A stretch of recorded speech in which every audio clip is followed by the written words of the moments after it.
Lançado no ano de 2009, com direção do David Yates, Harry Potter e o Enigma do Príncipe leva a gente a acompanhar o Harry no seu 6º ano letivo em Hogwarts, a escola mais segura do mundo. É claro, é Hogwarts, Dumbledore, não tem lugar mais seguro.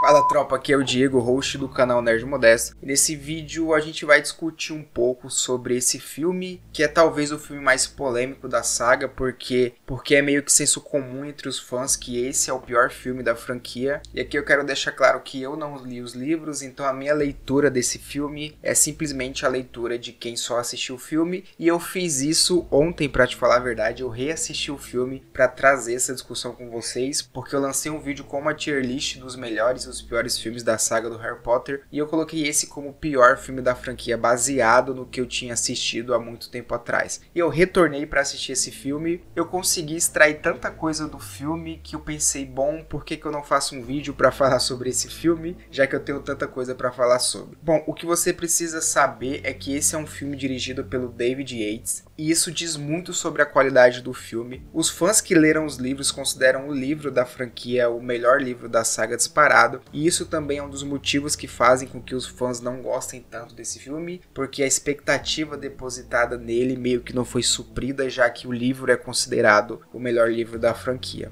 O David Yates é um diretor que dirigiu os 4 últimos filmes da franquia e os filmes da franquia Animais Fantásticos, e não é exagero dizer que ele tem muito mais erros do que acertos. Para ser sincero, a carreira do David Yates eu dei uma pesquisada e pouca coisa se salva, para não dizer que nada se salva. E se você for um pouco mais exigente, você pode dizer que nada da carreira dele se salva. Esse é o 3º filme mais longo da franquia, ele tem mais de 2 horas e meia, e eu acho que esse é um dos problemas do filme, porém é o 5º filme com maior bilheteria, ele faturou quase próximo de $1 bilhão, para ser mais exato, 930 milhões de dólares em bilheteria, então no cinema ele fez sucesso. Antes de adentrar aqui nos motivos que fazem esse filme ser bom ou ruim, eu quero deixar claro aqui que esse filme em si não é um filme ruim. Eu daria para esse filme uma nota 5, 6, que é um filme ok. Mas se tratando dos filmes da franquia do Harry Potter, eu continuo achando que esse é o pior da franquia. Não que seja um filme muito ruim, mas dentre todos os filmes da franquia, esse é o que tem menos qualidade agregada, já que a gente está falando de uma franquia que basicamente acertou em todos os filmes e todos eles têm muita qualidade. Bom, o filme leva a gente para acompanhar a saga do Harry Potter mais um ano se descobrindo, e a tensão entre Harry Potter e as Forças das Trevas e o Lord Voldemort fica cada vez mais latente, e com isso a gente vê a mudança de tom da saga. Inclusive tem até algumas imagens famosas do logo da Warner. À medida que os filmes vão passando, a gente vê que os filmes vão ficando cada vez mais soturnos e mais sombrios. A gente vê os primeiros filmes com um tom mais cômico e com mais humor,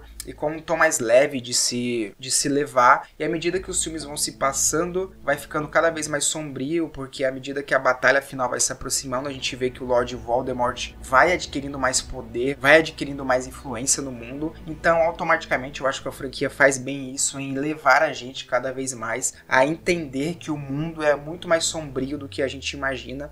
Inclusive os personagens, eles vão ganhando tons mais sombrios ao longo dos filmes, e esse filme não é diferente disso. A gente vê nesse filme aqui uma fotografia extremamente sombria, uma fotografia extremamente sem saturação, uma fotografia cinza. Esse é um filme cinza que tem poucas cores, e eu te digo que a fotografia desse filme não é boa, eu gosto na maioria dos pontos, porém eu considero a fotografia desse filme um pouco fora de tom, porque ele em algumas cenas é muito cinza, e aí eu entro no ponto do diretor que eu acho ele ruim. Algumas cenas cômicas e algumas cenas de humor são colocadas no filme, e a gente vê que a fotografia ela não muda muito, ela continua cinza. Então, ao mesmo tempo que é um filme que entrega uma carga dramática alta, ele tenta adicionar cenas de humor e cenas cômicas que não acompanham tudo que o filme quer propor, e acaba ficando de mau gosto, porque esse filme trata de assuntos muito sérios, como traição, como a morte do Dumbledore, que a gente vai ver no final do filme. Então eu acho que a fotografia desse filme é boa, mas em alguns momentos ela foge um pouco do tom, ela fica cinza demais e acaba tirando as cores do filme, tanto que esse filme tem poucas imagens que a gente vê em wallpaper e coisas do tipo, que esse filme realmente tem poucas imagens que salvam na fotografia, embora eu não quero dizer que uma fotografia cinza faça o filme ser ruim, muito pelo contrário, se bem empregada pode agregar qualidade no filme, mas nesse caso em específico eu acho que o David Yates não soube usar essa fotografia, muitas das vezes demonstrando até mau gosto na questão na fotografia. Falando da direção do David Yates,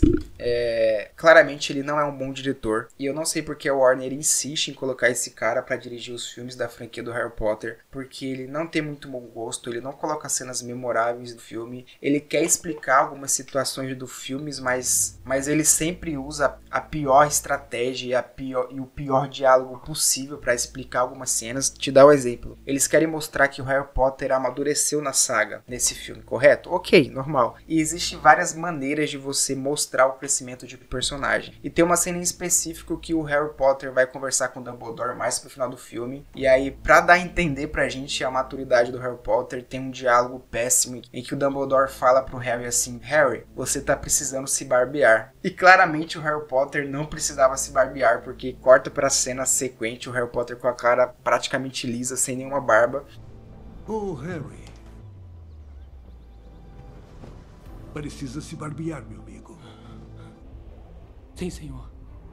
Ou seja, a linha de roteiro é que ele precisava mostrar o amadurecimento do Harry Potter, mas ele usou do pior diálogo possível, do pior enquadramento e da pior cena possível e a pior solução possível para mostrar o crescimento e o amadurecimento do Harry durante a saga. Quanto mais coisas você entregar para o público sem que isso seja dito, que seja mostrado, melhor diretor você é. Tem vários diretores aí que não precisa estar exemplificando o roteiro para explicar algo. Inclusive é um dos defeitos das novelas brasileiras e das produções brasileiras, em que, tipo assim, eles não têm a qualidade de entregar o que o roteiro quer passar pra gente, então o personagem tem que estar dizendo tudo o que ele vai fazer e tudo que ele tem que estar sentindo. Agora vamos entrar no assunto do ritmo do filme, e isso tá basicamente muito ligado à direção do David Yates. Esse é o filme de 2 horas e meia, e eu considerei esse filme extremamente lento. O filme se arrasta um pouco em mostrar pra gente os acontecimentos. Tem muita coisa do filme ali que eu particularmente teria cortado.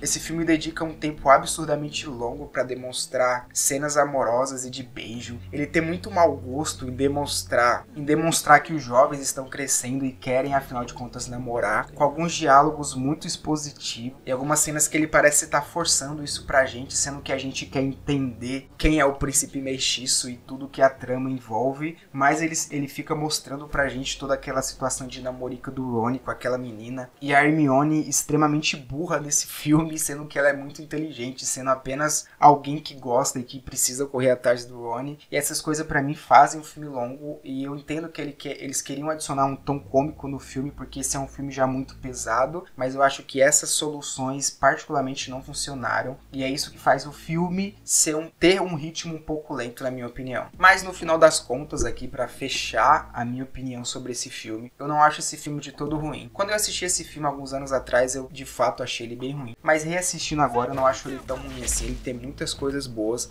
A fotografia, como eu disse, poderia ser melhor, mas ela não é ruim sendo cinza. Eu acho que o filme, de um ponto pra frente ali, do momento em que o Harry e o Dumbledore vão buscar uma das Horcruxes, eu acho que o filme ganha um pouco em tensão. Esse é um filme que tem muito pouca trilha, toca muito pouca trilha do Harry Potter, ele é muito pouco mágico. Ele é um filme realmente mais vazio e mais depressivo, e na maior parte do filme isso não funciona, mas à medida que a gente vai se aproximando do final do filme, ele vai ficando mais melancólico com a morte do Dumbledore. Eu acho que essa dinâmica funciona. O filme passa a maior parte dele no final sem trilha sonora nenhuma. Eu acho que os últimos 30 minutos do filme são bons e faz valer meio que de certa forma a pena as primeiras 2 horas que pouco agregaram à trama. Toda a parte dos comerciais da morte da Bellatrix, quando eles aparecem, eu acho que o filme ganha muito em qualidade. Eles são realmente bem sombrios. A Bellatrix é uma excelente personagem. Isso faz com que o filme ganhe em dramaticidade e em qualidade também. No geral, eu, que não li o livro, não considero esse um filme de fato ruim, mas como eu falei, ele tem muitos pontos que podiam ser melhores do que realmente são. Em relação aos outros filmes da saga, ele acaba perdendo em qualidade, mas ele cumpre o seu papel de fazer uma transição ali entre um Harry Potter totalmente estudantil em Hogwarts para os últimos 2 filmes, que é de fato a finalização da saga. E esse filme entrega para mim, para um dos melhores filmes da franquia, que é o Relíquias Relíquias da Morte parte 1, que é o próximo, e que se você curtiu o vídeo, se inscrever no canal e deixar o seu comentário, eu com certeza vou fazer um vídeo analisando o próximo filme, que é o Relíquias da Morte parte 1, porque eu provavelmente vou assistir depois que eu terminar de gravar esse vídeo. Comenta aqui embaixo a sua opinião, assim como nos outros vídeos, vocês têm comentado e muita gente tem discordado de mim em alguns pontos, mas eu acho válido, eu gosto que você interaja aqui no vídeo pra gente conversar, porque afinal de contas esse é um canal pra gente trocar ideias sobre cinema e coisas do tipo. Se inscreva no canal, eu tô próximo de bater 200 inscritos e você pode me ajudar com isso, e até a próxima!